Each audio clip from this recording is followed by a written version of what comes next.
অ্যালিয়েঞ্জ অ্যারেনার উত্তাপ Bayern Munich পেরিয়ে ছড়িয়ে পড়েছে ফুটবল বিশ্বে। জার্মানির মঞ্চে ফুটবলের হট শো এর জন্য রেডি রিয়াল মাদ্রিদ ও বায়ার্ন মিউনিখ। চ্যাম্পিয়ন্স লিগের সেমিফাইনাল হওয়ার উত্তেজনার পারদ তুঙ্গে, কেউ কাউকে ছাড় দেবে না এক চুলো।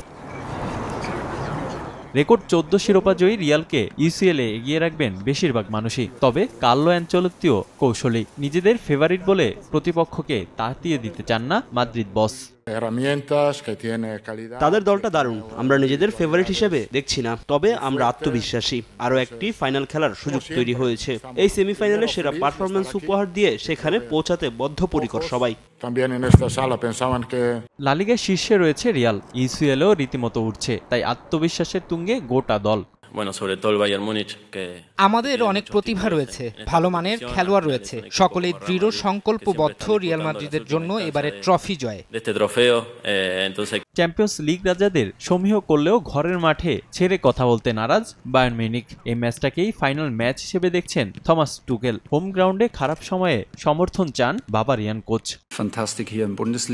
ম্যাচে খেলোয়াড়দের স্বাধীনভাবে খেলার প্রয়োজন রয়েছে। আমরা 90 মিনিটের মধ্যে ম্যাচ জিততে সবকিছু দিয়ে চেষ্টা করব, তবে ম্যাচে আমাদের মোমেন্টাম প্রয়োজন। এর জন্য খারাপ সময়েও ভক্তদের সমর্থন প্রয়োজন।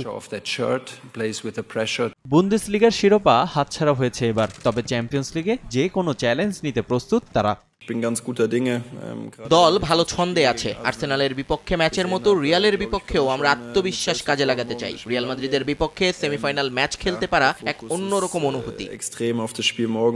নিশ্চিতভাবেই টানটান উত্তেজনার একটি ম্যাচের অপেক্ষায় গোটা বিশ্ব। তার আগে কথার লড়াইও জমে উঠেছে বেশ।